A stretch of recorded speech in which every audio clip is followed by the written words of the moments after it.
ਦਰਸ਼ਕੋ ਫਿਰ ਦੁਬਾਰਾ ਤੁਹਾਡਾ ਸਵਾਗਤ ਹੈ ਪ੍ਰੋਗਰਾਮ ਸੱਚੋ ਸੱਚ ਵਿੱਚ। ਜੀ ਡਾਕਟਰ ਸਾਹਿਬ, ਪ੍ਰੋਗਰਾਮ ਦੇ ਐਂਡ ਵਿੱਚ ਸਾਡੇ ਦਰਸ਼ਕਾਂ ਨੂੰ ਦੱਸੋ ਅੱਜ ਦੇ ਦਿਨ ਦੀ ਇਤਿਹਾਸਕ ਅਹਿਮੀਅਤ। ਸਿੱਖ ਇਤਿਹਾਸ ਦੇ ਹਵਾਲੇ ਨਾਲ 1842 ਚ ਮਹਾਰਾਜਾ ਰਣਜੀਤ ਸਿੰਘ ਦੀ ਨੂੰਹ, ਉਹਨਾਂ ਦੇ ਵੱਡੇ ਸਾਹਿਬਜ਼ਾਦੇ ਜਾਂ ਟਿੱਕਾ ਖੜਕ ਸਿੰਘ, ਬਾਅਦ ਚ ਮਹਾਰਾਜਾ ਵੀ ਬਣਿਆ, ਖੜਕ ਸਿੰਘ ਦੀ ਸਿੰਘਣੀ ਚੰਦ ਕੌਰ, ਜਿਹੜੀ ਥੋੜੀ ਦੇਰ ਲਈ ਲਾਹੌਰ ਤਖਤ ਤੇ ਵੀ ਬੈਠੀ ਹੋਈ ਜਦੋਂ ਹਸਬੈਂਡ ਖੜਕ ਸਿੰਘ ਨੂੰ ਮਾਰ ਦਿੱਤਾ ਹੈ। ਔਰ ਉਸ ਸਾਰੇ ਦੌਰ ਤੋਂ ਬਾਅਦ ਡੋਗਰੇ ਜਿਹੜੇ ਨੇ ਉਹਨੂੰ ਬੜੇ ਟ੍ਰਿਕ ਦੇ ਨਾਲ ਫਿਰ ਜੰਮੂ ਲੈ ਗਏ ਜੀ, ਔਰ ਉਹਦੇ ਕੋਲ ਬਹੁਤ ਸਾਰਾ ਖਜ਼ਾਨਾ ਸੀ, ਪਰਸਨਲ ਵੀ। ਔਰ ਫਿਰ ਇਹ ਜਿਹੜੀ ਸਾਜ਼ਿਸ਼ ਚੱਲ ਰਹੀ ਸੀ, ਧਿਆਨ ਸਿੰਘ ਡੋਗਰੇ ਨੇ ਨੌਕਰਾਣੀਆਂ ਜਿਹੜੀਆਂ ਜੰਮੂ ਦੇ ਵਿੱਚ ਇਸੇ ਦੀਆਂ ਹੀ ਰਖਵਾਈਆਂ ਹੋਈਆਂ ਸੀ, ਉਹਨਾਂ ਰਾਹੀਂ ਸੁੱਤੀ ਪਈ ਚੰਦ ਕੌਰ ਨੂੰ ਰਾਤ ਜਿਹੜਾ ਪੱਥਰ ਮਾਰ ਮਾਰ ਕੇ ਮਾਰ ਦਿੱਤਾ ਜੀ। ਔਰ ਉਹਦਾ ਸਾਰਾ ਖਜ਼ਾਨਾ ਜਿਹੜਾ ਹੈ ਉਹ ਇਹਨਾਂ ਡੋਗਰਿਆਂ ਨੇ ਲੁੱਟ ਲਿਆ। ਔਰ ਅੱਜ ਵੀ ਜਦੋਂ ਮੈਂ ਜੰਮੂ ਬਾਰੇ ਹੋਰ ਕਰ ਰਿਹਾ ਸੀ ਗੱਲਬਾਤ, ਤੇ ਅੱਜ ਵੀ ਜੰਮੂ ਦੇ ਵਿੱਚ ਮਹਾਰਾਣੀ ਚੰਦ ਕੌਰ ਦੀ ਸਮਾਧ, ਪਹਿਲਾਂ ਤਾਂ ਸਮਾਧ ਹੀ ਬਣਾਈ ਹੋਈ ਸੀਗੀ, ਲੇਕਿਨ ਹੁਣ ਉੱਥੇ ਬਹੁਤ ਵੱਡਾ ਗੁਰਦੁਆਰਾ ਹੈ ਔਰ ਜਿਹੜੇ ਨਗਰ ਕੀਰਤਨ ਨੇ ਬਹੁਤ ਵਾਰ ਉੱਥੋਂ ਹੀ ਸ਼ੁਰੂ ਹੁੰਦੇ ਨੇ ਜਾਂ ਉੱਥੇ ਆ ਕੇ ਕਨਕਲੂਡ ਹੁੰਦੇ ਨੇ ਜੀ। ਸੋ ਇਹ ਵੀ ਜਦੋਂ ਅਸੀਂ ਡੋਗਰਾਗਰਦੀ ਦੀ ਅੱਜ ਗੱਲ ਕਰ ਰਹੇ ਹਾਂ ਜੰਮੂ ਦੇ ਹਵਾਲੇ ਨਾਲ, ਉਹ ਬੇਸ਼ੱਕ ਡਿਪਟੀ ਚੀਫ ਮਿਨਿਸਟਰ ਦਾ ਬਿਆਨ ਹੋਏ, SSP ਤੋਂ ਲੈ ਕੇ ਥੱਲੇ ਤੱਕ ਡੋਗਰਿਆਂ ਦਾ ਵਰਤਾਰਾ ਹੋਏ, ਜਾਂ ਕਰਨ ਸਿੰਘ ਜਿਹੜਾ ਉਸੇ ਗੁਲਾਬ ਸਿੰਘ ਦਾ ਡਾਇਰੈਕਟ ਡਿਸੈਂਡੈਂਟ, ਉਹਦੀ ਔਲਾਦ ਜਿਹਨੇ ਵਿਸ਼ਵ ਹਿੰਦੂ ਪਰਿਸ਼ਦ ਦਾ ਵੀ ਉਹ ਪ੍ਰਧਾਨ ਰਿਹਾ, ਸ਼ਿਵ ਸੈਨਾ ਬਣਾਈ। ਸੋ ਫਿਰ ਇਹ ਸਮਝਣ ਚ ਔਖ ਨਹੀਂ ਹੋਣੀ ਚਾਹੀਦੀ ਵੀ ਕਿਵੇਂ, ਹਾਲਾਂਕਿ ਉਸੇ ਹੀ ਚੰਦ ਕੌਰ ਨੂੰ ਮਾਰਨ ਵਾਲੀਆਂ ਜਿਹੜੀਆਂ ਗੋਲੀਆਂ ਸੀ, ਨੌਕਰਾਣੀਆਂ ਸੀ, ਬਾਅਦ ਚ ਧਿਆਨ ਸਿੰਘ ਨੇ ਆ ਕੇ ਬੜਾ ਹੇਜ ਦਿਖਾਇਆ, ਅੱਛਾ ਇਹ ਕੀਤਾ, ਉਹਨਾਂ ਦੇ ਨੱਕ ਕੰਨ ਕੱਟ ਦਿੱਤੇ ਸੀ ਔਰ ਬਾਅਦ ਚ ਉਹਨਾਂ ਨੂੰ ਮੌਤ ਦੀ ਸਜ਼ਾ ਦਿੱਤੀ ਸੀ, ਇਹ ਦੱਸਣ ਦੇ ਲਈ ਕਿ ਜਿਹਦੇ ਨਾਲ ਮੇਰਾ ਕੋਈ ਲਾਗਾ ਦੇਗਾ ਨਹੀਂ। ਸੋ ਇਸ ਕਿਸਮ ਦੀ ਡੋਗਰਾਗਰਦੀ ਨੇ ਬੀਤੇ ਚ ਵੀ ਸਾਡਾ ਸਿੱਖ ਰਾਜ ਜਿਹੜਾ ਉਹ ਡਿਸਟਰੋਏ ਕਰਵਾਇਆ, ਅੰਗਰੇਜ਼ਾਂ ਦੇ ਨਾਲ ਰਲੇ ਹੋਏ ਸੀ। ਔਰ ਅੱਜ ਵੀ ਜੋ ਵਰਤਾਰਾ ਜੰਮੂ ਦੇ ਵਿੱਚ ਇਹਨਾਂ ਡੋਗਰੇ ਹਾਕਮਾਂ ਔਰ ਉਹਨਾਂ ਦੇ ਅੱਗੋਂ ਜਿਹੜੇ ਅਹਿਲਕਾਰਾਂ ਨੇ ਕੀਤਾ, ਇਹ ਸਾਡੇ ਲਈ ਰਿਮਾਈਂਡਰ ਹੋਣਾ ਚਾਹੀਦਾ ਹੈ ਕਿ ਉਹਨਾਂ ਡੋਗਰਿਆਂ ਦੇ ਨਾਲ ਹੀ ਅੱਜ ਸਾਡਾ ਦੁਬਾਰਾ ਵਾਹ ਪੈ ਰਿਹਾ ਜੀ। 1896 ਦੇ ਵਿੱਚ ਸਿੰਘ ਸਭਾ ਲਹਿਰ ਦੇ ਬਾਨੀਆਂ ਚੋਂ ਜਿਹੜੇ ਰਈਸ ਵੀ ਉਹਨਾਂ ਨੂੰ ਕਹਿੰਦੇ ਸੀ, ਰਈਸ ਸੱਤਰ ਸਿੰਘ ਭਦੌੜ, ਜਿਹੜੇ ਬੜੀ ਫਾਈਨੈਂਸ਼ੀਅਲ ਹੈਲਪ ਵੀ ਕਰਦੇ ਸੀ ਭਾਈ ਗੁਰਮੁਖ ਸਿੰਘ ਦੀ, ਪ੍ਰੋਫੈਸਰ ਗੁਰਮੁਖ ਸਿੰਘ, ਭਾਈ ਦਿੱਤ ਸਿੰਘ ਦੀ, ਉਹ ਅੱਜ ਦੇ ਦਿਨ ਉਹਨਾਂ ਨੇ ਚੜ੍ਹਾਈ ਕੀਤੀ ਜੀ। 1957 ਚ ਅੱਜ ਦੇ ਦਿਨ ਭਾਈ ਵੀਰ ਸਿੰਘ, ਜਿਨ੍ਹਾਂ ਨੂੰ ਕਈ ਵਾਰ ਪੰਜਾਬ ਦਾ 6ਵਾਂ ਦਰਿਆ ਵੀ ਕਿਹਾ ਜਾਂਦਾ, 19ਵੀਂ ਸਦੀ ਦੇ ਅਖੀਰ ਚ ਇਹ ਡਾਕਟਰ ਚਰਨ ਸਿੰਘ ਦੇ ਬੇਟੇ ਡਾਕਟਰ ਹਜ਼ਾਰਾ ਸਿੰਘ ਦੇ ਦੋਤੇ, ਔਰ ਜਿਵੇਂ ਉਹਨਾਂ ਨੇ ਪਹਿਲਾਂ ਵਜ਼ੀਰ ਹਿੰਦ ਪ੍ਰੈਸ ਲਾਈ, ਖਾਲਸਾ ਸਮਾਚਾਰ ਅਖਬਾਰ, ਫਿਰ ਲਿਖਤਾਂ, ਅੱਜ ਵੀ ਉਹਨਾਂ ਦੀਆਂ ਲਿਖਤਾਂ ਉਹ ਸੁੰਦਰੀ ਹੋਏ ਜਿਹਨੇ ਔਰਤਾਂ ਦੇ ਵਿੱਚ, ਸਿੱਖ ਬੀਬੀਆਂ ਦੇ ਵਿੱਚ ਇੱਕ ਚੇਤਨਾ ਪੈਦਾ ਕੀਤੀ ਸੀ, ਬਾਬਾ ਨੌਧ ਸਿੰਘ, ਔਰ ਜਿੰਨਾ ਪੰਜਾਬੀ ਗੁਰਮਤ ਦਾ, ਜਿਵੇਂ ਉਹਨਾਂ ਨੇ ਗੁਰੂ ਨਾਨਕ ਚਮਤਕਾਰ, ਅਸ਼ਟਗੁਰੂ ਚਮਤਕਾਰ, ਕਲਗੀਧਰ ਚਮਤਕਾਰ, ਔਰ ਉਹਨਾਂ ਦੀਆਂ ਨਜ਼ਮਾਂ, ਕਵਿਤਾਵਾਂ, ਔਰ ਇੰਨੀ ਸੇਵਾ ਪੰਥ ਦੀ, ਸਿੱਖ ਐਜੂਕੇਸ਼ਨਲ ਕਾਨਫਰੰਸ ਦਾ ਸਾਰਾ ਦੌਰਾ, ਚੀਫ ਖਾਲਸਾ ਦੀਵਾਨ, ਉਸ ਦੀ ਰੂਏ ਰਵਾਂ ਸਨ ਜੀ। ਔਰ ਇਸ ਦੇ ਬਾਵਜੂਦ ਹਮੇਸ਼ਾ ਉਹ ਇੱਕ ਚੁੱਪ ਰਹਿ ਕੇ, ਪਿੱਛੇ ਰਹਿ ਕੇ ਸੇਵਾ ਕਰਨ 'ਚ ਯਕੀਨ ਰੱਖਦੇ ਸਨ। ਪਿਛਲੇ ਦਿਨਾਂ 'ਚ ਮੇਰੀ ਗੱਲ ਹੋ ਰਹੀ ਸੀ ਸੂਰਮਾ ਸਿੰਘ ਆਸ਼ਰਮ ਦੇ ਹਵਾਲੇ ਨਾਲ। ਮੈਂ ਕਿਹਾ ਜੀ, ਇਹ ਜਿਹੜੀਆਂ ਇੰਸਟੀਟਿਊਸ਼ਨਸ ਲੋਕਾਂ ਲਈ ਜਿਹੜੇ ਅੰਨੇ ਸੀ ਜਾਂ ਨਬੀਨੇ ਸੀ, ਘਰ ਵਾਲੇ ਵੀ ਕਹਿੰਦੇ ਸੀ, ਉਹਨਾਂ ਦੇ ਲਈ ਜੇ ਉਹਨਾਂ ਨੂੰ ਕੀਰਤਨੀਏ ਬਣਾ ਕੇ ਪੰਥ ਦੀ ਸੇਵਾ ਵੱਲ ਲਾਇਆ ਤਾਂ ਸਭ ਤੋਂ ਵੱਡਾ ਯੋਗਦਾਨ ਸੂਰਮਾ ਸਿੰਘ ਆਸ਼ਰਮ ਅੰਮ੍ਰਿਤਸਰ ਦਾ, ਜਿਹੜੇ ਯਤੀਮ ਬੱਚੇ ਮਾਪਿਓ ਮਰ ਜਾਂਦੇ ਸੀ, ਇਮਾਮ ਹਿਟਰ ਨੇ ਜਾਂ ਦੂਜੇ ਨੇ, ਉਹਨਾਂ ਦੇ ਲਈ ਸੈਂਟਰਲ ਖਾਲਸਾ ਯਤੀਮਖਾਨਾ, ਇਹ ਵੀ ਭਾਈ ਵੀਰ ਸਿੰਘ ਦੀ ਦੇਣ ਹੈ। ਔਰ ਉਸੇ ਸੈਂਟਰਲ ਖਾਲਸਾ ਯਤੀਮਖਾਨੇ ਚੋਂ ਫਿਰ ਊਧਮ ਸਿੰਘ ਵਰਗਾ ਯੋਧਾ ਨਿਕਲਿਆ, ਜਿਹਨੇ 21 ਸਾਲ ਬਾਅਦ ਜਾ ਕੇ ਮਾਈਕਰੋਡ ਵਾਇਰ ਨੂੰ ਮਾਰਿਆ। ਔਰ ਇਸ ਸਭ ਦੇ ਬਾਵਜੂਦ ਵੀ ਉਹਨਾਂ ਦਾ ਇਹੀ ਸੀ, ਉਹਨਾਂ ਦੇ ਆਪਣੇ ਸ਼ਬਦਾਂ 'ਚ ਹੀ, ਕਿ ਮੇਰੀ ਛਿਪੇ ਰਹਿਣ ਦੀ ਚਾਹ, ਛਿਪੇ ਤੁਰ ਜਾਣ ਦੀ, ਹਾਏ ਪੂਰੀ ਹੁੰਦੀ ਨਾ ਯਤਨ ਮੈਂ ਕਰ ਰਿਹਾ ਨਹੀਂ। ਔਰ ਉਹਨਾਂ ਨੇ ਸਾਨੂੰ ਵੀ ਸਮਝਾਇਆ, ਜਦੋਂ ਮੈਂ ਕਈ ਵਾਰ ਇਹ ਦੋ ਹੀ ਲਾਈਨਾਂ ਬੋਲਦਾ, ਸਾਰੀ ਨਜ਼ਮ ਤਾਂ ਮੈਨੂੰ ਯਾਦ ਨਹੀਂ ਹੈ, ਲੇਕਿਨ ਜਦੋਂ ਉਹਨਾਂ ਨੇ ਕਿਹਾ ਵੀ ਸਮੇਂ ਦੀ ਗੱਲ ਕਰਦੇ ਆ ਕਿ ਬਈ ਰਹੀ ਵਾਸਤੇ ਘੱਤ, ਸਮੇਂ ਨੇ ਇੱਕ ਨਾ ਮੰਨੀ, ਫੜ ਰਹੀ ਤਰੀਕ, ਸਮੇਂ ਖਿਸਕਾਈ ਕੰਨੀ। ਇਹ ਗੱਲ ਸਮਝਾਉਣ ਦੇ ਲਈ ਕਿ ਸਮਾਂ ਕਿੰਨਾ ਕੀਮਤੀ ਹੈ, ਤੇ ਜੇ ਕੋਮਲਤਾ ਦੀ ਗੱਲ ਹੈ ਤੇ ਫਿਰ ਉਸ ਫੁੱਲ ਦੀ ਵਿਥਿਆ ਕਿ ਡਾਲੀ ਨਾਲੋਂ ਤੋੜ ਨਾ ਸਾਨੂੰ, ਅਸਾਂ ਹੱਟ ਮਹਿਕ ਦੀ ਲਾਈ, ਲੱਖ ਗਾਹਕ ਜੇ ਸੂੰਘੇ ਆ ਕੇ, ਖਾਲੀ ਕੋਈ ਨਾ ਜਾਈ, ਜੇ ਤੂੰ ਇੱਕ ਤੋੜ ਲੈ ਗਿਓ ਮੈਂ ਜੋਗਾ ਰਹਿ ਜਾਸਾਂ, ਉਹ ਵੀ ਪਲਕ ਝਲਕਦਾ ਮੇਲਾ ਰੰਗ ਰੂਪ ਨਸ ਜਾਈ। ਕਿ ਫੁੱਲ ਕਹਿ ਰਿਹਾ ਵੀ ਤੋੜ ਨਾ ਮੈਨੂੰ, ਤੂੰ ਤਾਂ ਤੋੜ ਕੇ ਲੈ ਜਾਏਗਾ ਤੇ ਮੈਂ ਤਾਂ ਹਰ ਇੱਕ ਨੂੰ ਬਿਨਾਂ ਕਿਸੇ ਡਿਸਕ੍ਰਿਮੀਨੇਸ਼ਨ ਤੋਂ ਖੁਸ਼ਬੂ ਦਿੰਦਾ ਤੇ ਥੋੜੀ ਦੇਰ ਲਈ ਉਹ ਫੁੱਲ ਕਿਸੇ ਦੇ ਵਾਲਾਂ 'ਚ ਸੱਜ ਜਾਏਗਾ, ਕਿਸੇ ਗੁਲਦਸਤੇ ਦੇ ਵਿੱਚ ਆ ਜਾਏਗਾ, ਕਿਸੇ ਹਾਰ ਦਾ ਸ਼ਿੰਗਾਰ ਬਣੇਗਾ, ਪਰ ਉਹ ਵੀ ਪਲਕ ਝਲਕ ਦਾ ਮੇਲਾ ਰੰਗ ਰੂਪ ਨਸ ਜਾਏ, ਉਹ ਰੰਗ ਰੂਪ ਫੁੱਲ ਦਾ ਵੀ ਖਤਮ ਹੋ ਜਾਏਗਾ। ਤੇ ਇੱਥੇ ਡਾਲੀ ਨਾਲੋਂ ਤੋੜ ਨਾ ਸਾਨੂੰ, ਅਸਾਂ ਹੱਟ ਮਹਿਕ ਦੀ ਲਾਈ, ਇਹ ਅਸੀਂ ਖੁਸ਼ਬੂ ਦੀ ਹੱਟ ਲਾਈ ਹੈ। ਉਹ ਭਾਈ ਵੀਰ ਸਿੰਘ 1957 ਚ ਅੱਜ ਦੇ ਦਿਨ ਉਹਨਾਂ ਨੇ ਚੜ੍ਹਾਈ ਕੀਤੀ ਜੀ।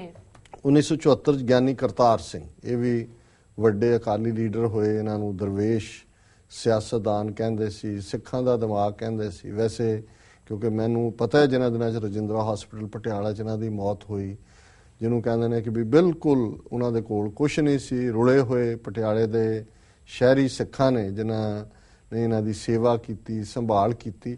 ਔਰ ਇਹ ਗਿਆਨੀ ਕਰਤਾਰ ਸਿੰਘ ਬਾਦਲ ਦਾ ਸਿਆਸੀ ਗੁਰੂ ਸੀ ਜੀ। ਜਦੋਂ ਇਹਨੇ BA ਪਾਸ ਕੀਤੀ 3rd ਰੇਟ 'ਚ, ਸਵਾਰਿਸ਼ ਤਾਂ ਕੋਈ ਲੈ ਕੇ ਗਿਆ ਬਾਦਲ ਨੂੰ ਗਿਆਨੀ ਕਰਤਾਰ ਸਿੰਘ ਕੋਲ ਕੇ ਜੀ ਇਹਨੂੰ ਲਵਾ ਦਿਓ, ਕੋਈ BDO ਜਾਂ ਕੁਛ ਲਵਾ ਦਿਓ। ਉਹਨੇ ਕਿਹਾ ਨਹੀਂ ਨਹੀਂ, ਇਹਨੂੰ ਇਹ ਨਹੀਂ ਹੈ, ਇਹ ਸਿਆਸਤ ਕਰੇ, ਇਹ ਮਾਲਵੇ 'ਚ ਹੈ, ਇੱਥੇ ਪੜ੍ਹੇ ਲਿਖੇ ਕਿੱਥੇ ਨੇ ਲੋਕ, ਨਹੀਂ ਇਸ ਨੂੰ ਕਰੋ। ਔਰ ਉਹ ਅਖੀਰ ਤੱਕ ਗਿਆਨੀ ਕਰਤਾਰ, ਔਰ ਇਹਨੇ ਜਿਹੜਾ ਆਪਣਾ ਸਿਆਸੀ ਗੁਰੂ ਦਾ ਹਾਲ ਕੀਤਾ ਅਖੀਰਲੇ ਸਾਲਾਂ 'ਚ। ਈਵਨ ਮੈਨੂੰ ਯਾਦ ਹੈ ਇੱਕ ਮਾਸਟਰ ਬਹਾਦਰ ਸਿੰਘ ਕਾਬਲੀ, ਪਿਸ਼ਾਵਰ ਦੇ ਰਹਿਣ ਵਾਲੇ, ਉਹ ਗੁਰੂ ਨਾਨਕ ਨਿਵਾਸ ਨਹੀਂ, ਗੁਰੂ ਰਾਮਦਾਸ ਰਾਂਚ ਸੰਤ, ਬੜੇ ਪੁਰਾਣੇ ਫਰੀडम ਫਾਈਟਰ ਸੀ। ਮੈਂ ਉਹਨਾਂ ਨੂੰ ਜਦੋਂ ਅੰਮ੍ਰਿਤਸਰ ਜਾਣਾ ਮਿਲਦਾ ਸੀ, ਸੋ ਉਹਨਾਂ ਨੇ ਮੈਨੂੰ ਦੱਸਿਆ ਕਿ ਮੈਂ ਗਿਆਨੀ ਕਰਤਾਰ ਸਿੰਘ ਉਹਨਾਂ ਨੂੰ ਗਿਆ, ਉਹਨਾਂ ਦੇ ਕੋਲ ਕਕਾਰ ਵੀ ਨਹੀਂ ਸੀ, ਕਸ਼ਹਿਰਾ ਵੀ ਉਹਨਾਂ ਦਾ ਵੀ। ਮੈਂ ਪਟਿਆਲੇ ਜਾ ਕੇ ਉਹਨਾਂ ਨੂੰ ਜਿਹੜਾ ਲੈ ਕੇ ਉਹ ਦਿੱਤੇ, ਔਰ ਬਾਅਦ 'ਚ ਕੁਛ ਪਰਿਵਾਰਾਂ ਨੇ ਉਹਨਾਂ ਦੀ ਸਾਂਭ ਸੰਭਾਲ ਕੀਤੀ। ਸੋ ਅੱਜ ਦੇ ਦਿਨ ਉਹਨਾਂ ਨੇ ਚੜ੍ਹਾਈ ਕੀਤੀ ਤੇ ਇਹ ਬਾਦਲ ਦੇ ਨੇ ਆਪਣੇ ਸਿਆਸੀ ਗੁਰੂ ਦਾ ਇਹ ਹਾਲ ਕੀਤਾ ਹੈ ਕਿ ਵੀ ਚੀਫ ਮਿਨਿਸਟਰ ਹੁੰਦੇ ਆ ਵੀ ਉਹਨਾਂ ਜ਼ਮਾਨਿਆਂ 'ਚ ਪਹਿਲਾਂ ਕਦੇ ਇਹ ਨਹੀਂ, ਜਦੋਂ ਉਹ ਮਰੇ ਉਦੋਂ ਸ਼੍ਰੋਮਣੀ ਕਮੇਟੀ ਤੋਂ ਪਾਸ ਕਰਵਾਇਆ ਕਿ ਜੀ ਉਹਨਾਂ ਦੀ ਮਦਦ ਲਈ 500 ਰੁਪਈਆ ਮਹੀਨਾ ਦਿੱਤਾ ਜਾਏਗਾ। ਸੋ ਜੀ 1978 ਚ ਅੱਜ ਦੇ ਦਿਨ ਨਰਕਧਾਰੀਆਂ ਦੇ ਖਿਲਾਫ ਅਕਾਲ ਤਖਤ ਸਾਹਿਬ ਤੋਂ ਹੁਕਮਨਾਮਾ ਜਾਰੀ ਹੋਇਆ 10 ਜੂਨ 1978 ਨੂੰ। ਬੇਸ਼ੱਕ ਉਹ ਹੁਕਮਨਾਮਾ ਗਿਆਨੀ ਸਾਧੂ ਸਿੰਘ ਭੌਰਾ ਜਿਹੜੇ ਜਥੇਦਾਰ ਸਨ ਉਹਨਾਂ ਦੀ ਸਟੈਂਪ ਥੱਲੇ, ਅਕਾਲ ਤਖਤ ਦੀ ਸਟੈਂਪ ਥੱਲੇ ਅਕਾਲ ਸਾਹਿਬ ਦੀ ਜਾਰੀ ਹੋਇਆ। ਪਰ ਇਸ ਤੋਂ ਪਹਿਲਾਂ 7 ਮੈਂਬਰੀ ਕਮੇਟੀ ਬਣਾਈ ਗਈ ਸੀ ਜਿਹਦੇ ਚ ਸਰ ਕਪੂਰ ਸਿੰਘ ਜਿਨ੍ਹਾਂ ਨੇ ਮੇਨ ਡਰਾਫਟਿੰਗ ਕੀਤੀ ਇਹਦੀ, ਗਿਆਨੀ ਲਾਲ ਸਿੰਘ, ਗਿਆਨੀ ਪ੍ਰਤਾਪ ਸਿੰਘ, ਇਹ ਵੀ ਸਾਬਕਾ ਜਥੇਦਾਰ ਸੀ ਅਕਾਲ ਤਖਤ ਦੇ, ਪ੍ਰਿੰਸੀਪਲ ਸਤਬੀਰ ਸਿੰਘ, ਪ੍ਰੋਫੈਸਰ ਪ੍ਰਕਾਸ਼ ਸਿੰਘ ਤੇ ਗਿਆਨੀ ਗੁਰਦਿੱਤ ਸਿੰਘ। ਔਰ ਇਸ ਹੁਕਮਨਾਮੇ ਸਪਸ਼ਟ ਸੀ ਕਿ ਨਰਕਧਾਰੀ ਸਿੱਖ ਨਹੀਂ ਨੇ ਔਰ ਇਹਨਾਂ ਦੇ ਪ੍ਰਚਾਰ ਪ੍ਰਸਾਰ ਨੂੰ ਹਰ ਸੰਭਵ ਤਰੀਕੇ ਦੇ ਨਾਲ ਰੋਕਿਆ ਜਾਏ। 1984 ਚ ਅੱਜ ਦੇ ਦਿਨ ਜੂਨ 84 ਦੇ ਘੱਲੂਘਾਰੇ ਦੇ ਪ੍ਰੋਟੈਸਟ ਵਜੋਂ ਕੈਪਟਨ ਅਮਰਿੰਦਰ ਸਿੰਘ ਜਿਹੜਾ ਮੈਂਬਰ ਪਾਰਲੀਮੈਂਟ ਸੀ ਪਟਿਆਲੇ ਤੋਂ, ਔਰ ਦਵਿੰਦਰ ਸਿੰਘ ਗਰਚਾ ਜਿਹੜਾ ਮੈਂਬਰ ਪਾਰਲੀਮੈਂਟ ਲੁਧਿਆਣੇ ਤੋਂ ਸੀ, ਇਹਨਾਂ ਨੇ ਅਸਤੀਫਾ ਦਿੱਤਾ ਜੀ। ਵਰਲਡ ਹਿਸਟਰੀ ਦੇ ਹਵਾਲੇ ਨਾਲ ਨਿਊਯਾਰਕ ਨੇ ਅੱਜ ਦੇ ਦਿਨ ਲਾਅ ਬਣਾਇਆ ਕਿ ਪ੍ਰੈਕਟਿਸ ਆਫ ਮੈਡੀਸਨ ਦੇ ਲਈ ਲਾਇਸੈਂਸ ਹੋਣਾ ਚਾਹੀਦਾ ਹੈ। 1794 ਚ ਫਰਾਂਸ ਦੇ ਰੈਵੋਲੂਸ਼ਨਰੀ ਰਜੀਮ ਨੇ ਜਿਹੜੇ ਟ੍ਰਾਇਲ ਸ਼ੁਰੂ ਕੀਤੇ, SOS ਅਸੀਂ ਸੱਚੋ ਸੱਚ ਕਹਿੰਦੇ, SOS ਲਿਖਿਆ ਜਾਂਦਾ, ਇੱਕ ਸਮੁੰਦਰੀ ਜਹਾਜ਼ ਸੀ SS ਲਾਵੋਨੀਆ, ਇਹ ਨਾਰਵੇ ਦਾ ਸੀ ਔਰ ਇਹ ਨਾਰਵੇਜੀਅਨ ਜ਼ੁਬਾਨ ਦੇ ਵਿੱਚ ਸਵਾਰ ਓਮ ਸਮਾਰਟ ਜਿਹੜਾ ਮਤਲਬ ਹੁੰਦਾ ਹੈ ਕਿ ਛੇਤੀ ਮਦਦ, ਜਦੋਂ ਡੁੱਬਣ ਲੱਗਾ ਤੇ ਉਹਨਾਂ ਨੇ SOS ਭੇਜਿਆ। ਇਹਦੇ ਤੋਂ SOS ਹੈ ਸੇਵ ਆਵਰ ਸੋਲਸ ਅੰਗਰੇਜ਼ੀ ਚ ਕਹਿੰਦੇ ਨੇ, ਪਰ ਅਸੀਂ ਕਹਿੰਦੇ ਹਾਂ ਸੱਚੋ ਸੱਚ। ਔਰ ਅਮਰੀਕਾ ਨੇ 21 ਸਾਲ ਬਾਅਦ 1971 ਚ ਅੱਜ ਦੇ ਦਿਨ ਚੀਨ ਦੇ ਉੱਤੇ ਲੱਗੀਆਂ ਪਾਬੰਦੀਆਂ ਖਤਮ ਕੀਤੀਆਂ। ਜੀ ਡਾਕਟਰ ਸਾਹਿਬ ਤੁਹਾਡਾ ਬਹੁਤ ਬਹੁਤ ਧੰਨਵਾਦ। ਹੁਣ ਸਾਡੇ ਦਰਸ਼ਕਾਂ ਨੂੰ ਦੱਸੋ ਅੱਜ ਦਾ ਵਿਚਾਰ। ਅੱਜ ਦੇ ਵਿਚਾਰ ਲਈ ਅਸੀਂ ਪੰਜਵੇਂ ਪਾਤਸ਼ਾਹ ਦੇ ਸ਼ਲੋਕ ਸਹਿਸਕ੍ਰਿਤੀ ਦੇ 2 ਸ਼ਲੋਕ 5 ਨੰਬਰ ਤੇ 6 ਨੰਬਰ ਚੁਣੇ ਨੇ ਜੀ। ਔਰ ਇਹ ਕਿਉਂਕਿ ਸਹਿਸਕ੍ਰਿਤੀ ਹੈ, ਵੱਖਰੀ ਜ਼ਬਾਨ, ਪ੍ਰਾਕ੍ਰਿਤ ਸੰਸਕ੍ਰਿਤ ਸਾਡੀ ਲੋਕ ਜ਼ਬਾਨ ਦੇ ਨਾਲ ਮਿਲ ਕੇ, ਸੁਭੰਤ ਤੁਯੰਗ ਅਚੁੱਤ ਗੁਣ ਗਜਯੰਗ ਪੂਰਣੰਗ ਬਹੁਲੋ ਕਿਰਪਾਲਾ ਗੰਭੀਰੰਗ ਊਚੈ ਸਰਬਗ ਅਪਾਰਾ ਪ੍ਰੀਤਿਆ ਪ੍ਰਿਯੰਗ ਵਿਸ਼ਰਾਮ ਚਰਣੰਗ ਅਨਾਥ ਨਾਥੇ ਨਾਨਕ ਸਰਣੰਗ ਜੀ। ਸੁਭੰਤ ਤਿਉਂਗ ਅਚੁੱਤ ਗੁਣ ਗਜੰਤਿਆ ਕਿ ਉਹ ਵਾਹਿਗੁਰੂ ਤੁਸੀਂ ਬਹੁਤ ਸ਼ੋਭਾ ਵਾਲੇ ਹੋ, ਹਮੇਸ਼ਾ ਰਹਿਣ ਵਾਲੇ ਹੋ, ਕਦੇ ਡਿਸਟਰੋਏ ਨਹੀਂ ਹੋਣ ਵਾਲੇ, ਅਚੁੱਤ ਇੰਪੈਰਿਸ਼ੇਬਲ ਹੋ, ਤੁਸੀਂ ਪੂਰਨ ਹੋ, ਪਰਫੈਕਟ ਹੋ, ਬਹੁਲੋ ਕਿਰਪਾਲਾ, ਤੁਸੀਂ ਕੰਪੈਸ਼ਨੇਟ ਹੋ, ਦਇਆ ਦੇ ਵਿੱਚ ਭਰੇ ਹੋਏ ਹੋ, ਗੰਭੀਰੰਗ ਤੁਸੀਂ ਉੱਚੇ, ਤੁਸੀਂ ਬਹੁਤ ਉੱਚੇ ਹੋ, ਤੁਹਾਡੇ ਤੱਕ ਕੋਈ ਪਹੁੰਚ ਨਹੀਂ ਸਕਦਾ, ਅਪਾਰ ਤੁਹਾਡਾ ਕੋਈ ਹੋਂਦ ਨਹੀਂ ਹੈ, ਕੋਈ ਤੁਹਾਡੀ ਹੋਂਦ ਨੂੰ ਮਾਪ ਨਹੀਂ ਸਕਦਾ। ਪ੍ਰੀਤਿਆ ਪ੍ਰਿਯੰਗ, ਤੁਸੀਂ ਆਪਣੇ ਦਾਸਾਂ ਨੂੰ, ਆਪਣੇ ਪਿਆਰਿਆਂ ਨੂੰ ਬਹੁਤ ਪਿਆਰ ਕਰਦੇ ਹੋ। ਪ੍ਰਿਯੰਗ, ਪਿਆਰਿਆਂ ਨੂੰ ਜੀ। ਵਿਸਰਾਮ ਚਰਣੰ, ਤੇ ਤੁਹਾਡੇ ਚਰਨਾਂ ਦੇ ਵਿੱਚ ਹੀ ਵਾਹਿਗੁਰੂ ਆ ਕੇ ਬਹੁਤ ਸ਼ਾਂਤੀ ਮਿਲਦੀ ਹੈ, ਪਰਫੈਕਟ ਪੀਸ ਹੁੰਦੀ ਹੈ। ਵਿਸ਼ਰਾਮ ਚਰਣੰ, ਇਨਫੈਕਟ ਤੁਹਾਡੇ ਚਰਨਾਂ 'ਚ ਹੀ ਆ ਕੇ ਜਿਹੜਾ ਮਨ ਹੈ ਉਹ ਪਰਫੈਕਟ ਪੀਸ 'ਚ ਆਉਂਦਾ। ਅਨਾਥ ਨਾਥੇ ਨਾਨਕ ਸ਼ਰਣੰ ਮ੍ਰਿਗੀ ਪੇਖੰਤ, ਔਰ ਇਹ ਹੈ ਕਿ ਮੈਂ ਅਨਾਥ ਹੈ, ਤੁਸੀਂ ਮੇਰੇ ਨਾਥ ਹੋ, ਔਰ ਨਾਨਕ ਤੁਹਾਡੀ ਸ਼ਰਨ 'ਚ ਨੇ। ਮ੍ਰਿਗੀ ਪੇਖੰਤ ਬਦਕ ਪ੍ਰਾਹਰੇਣ ਲਖ ਜੇ ਆਵਸੈ, ਉਹ ਜਸ ਜੈ ਰਖੇਣ ਗੋਪਾਲੈ ਨਾਨਕ ਰੋਮ ਨਾ ਛੇਦਤੇ। ਜੀ। ਕਿ ਜਿਸ ਤਰ੍ਹਾਂ ਮ੍ਰਿਗੀ ਪੇਖੰਤ, ਜਿਵੇਂ ਇੱਕ ਹਿਰਣ ਨੂੰ ਦੇਖਦੇ ਆ, ਬਦਕ ਪ੍ਰਾਹਰੇਣ, ਬਦਕ ਕਹਿੰਦੇ ਨੇ ਸ਼ਿਕਾਰੀ ਨੂੰ, ਕਿ ਸ਼ਿਕਾਰੀ ਆਪਣਾ ਨਿਸ਼ਾਨਾ ਸਾਧਦਾ ਹੈ ਉਸ ਹਿਰਣ ਦੇ ਉੱਤੇ। ਲਖਨੇ ਆਵ, ਜੋ ਹੀ ਉਹ ਨਿਸ਼ਾਨਾ ਸਾਧਦਾ ਤੇ ਉਹ ਹਿਰਣ ਨੂੰ ਡੇਗ ਲੈਂਦਾ। ਪਰ ਉਹ ਜਸ ਜੈ ਰਖੇਣ, ਪਰ ਹੇ ਵਾਹਿਗੁਰੂ ਜਿਹਦੀ ਰੱਖਿਆ ਤੁਸੀਂ ਕਰਨੀ ਹੈ, ਜਿਹੜਾ ਤੁਹਾਡੀ ਰੱਖਿਆ ਚ ਆ ਗਿਆ, ਗੋਪਾਲ ਹੈ, ਨਾਨਕ ਰੋਮ ਨਾ ਛੇਦਤੇ। ਉਹ ਜਿੰਨਾ ਮਰਜ਼ੀ ਕੋਈ ਕਿਲਰ ਮਾਰ ਹੰਟਰ ਹੋਏ, ਉਹ ਉਸ ਰੱਬ ਦੇ ਪਿਆਰੇ ਦੇ ਸਿਰ ਦੇ ਵਾਲ ਤੱਕ ਵੀ ਨਹੀਂ ਪਹੁੰਚ ਸਕਦਾ ਜਿਸ ਦੇ ਉੱਤੇ ਨਿਰੰਕਾਰ ਦਾ ਹੱਥ ਹੈ। ਸੋ ਇਹ ਦੋਨੋਂ ਹੀ ਸ਼ਲੋਕ ਜਿੱਥੇ ਨਿਰੰਕਾਰ ਦੀ ਸਿਫਤ ਸਲਾਹ ਕਰਦੇ ਨੇ, ਉੱਥੇ ਇਹ ਸੁਨੇਹਾ ਵੀ ਹੈ ਕਿ ਜਦੋਂ ਅਸੀਂ ਨਿਰੰਕਾਰ ਦੀ ਸ਼ਰਨ ਚ ਆਉਂਦੇ ਤੇ ਫਿਰ ਜਿਸ ਨੂੰ ਅਕਸਰ ਸੋਹਲੇ ਦੇ ਨਾਲ ਜਦੋਂ ਭੋਗ ਸੋਹਲੇ ਦਾ ਪੈਂਦਾ ਤੇ ਬਹੁਤ ਸਾਰੇ ਇਸ ਸ਼ਲੋਕ ਨੂੰ ਵੀ ਨਾਲ ਪੜ੍ਹ ਲੈਂਦੇ ਨੇ ਕਿ ਭਾਈ ਅਸੀਂ ਤੁਹਾਡੀ ਸ਼ਰਨ ਚ ਹੈ, ਤੁਹਾਡੇ ਜਿਹੜਾ ਉਸ ਸ਼ਰਨ ਚ ਆਏ, ਸਾਨੂੰ ਜਿਹੜਾ ਹੈ ਉਹ ਪੂਰੀ ਜਿਹੜੀ ਹੈ ਸੁਰੱਖਿਆ ਮਿਲਦੀ ਹੈ। ਉਹਨੂੰ ਕਈ ਰੱਖਿਆ ਦੇ ਸ਼ਬਦ ਵੀ ਕਹਿੰਦੇ ਨੇ। ਸੋ ਸਿਰ ਮਸਤਕ ਰੱਖਿਆ ਪਾਰ ਬ੍ਰਹਮੰ ਹਸਤ, ਇਹ ਵੀ ਸੰਸਕ੍ਰਿਤੀ ਦਾ ਉਹਦਾ ਪ੍ਰਭਾਵ ਹੈ। ਸਿਰ ਮਸਤਕ ਰੱਖਿਆ ਪਾਰ ਬ੍ਰਹਮੰ ਹਸਤ, ਕਾਇਆ ਰੱਖਿਆ ਪਰਮੇਸ਼ਰ ਹੈ, ਆਤਮ ਰੱਖਿਆ ਗੋਪਾਲ ਸੁਆਮੀ, ਤਨ ਚਰਨ ਰੱਖਿਆ ਜਗਦੀਸ਼ਵਰ ਹੈ, ਸਰਬ ਰੱਖਿਆ ਗੁਰਦਿਆਲੰ, ਭੈ ਦੁਖ ਬਿਨਾਸਨੇ।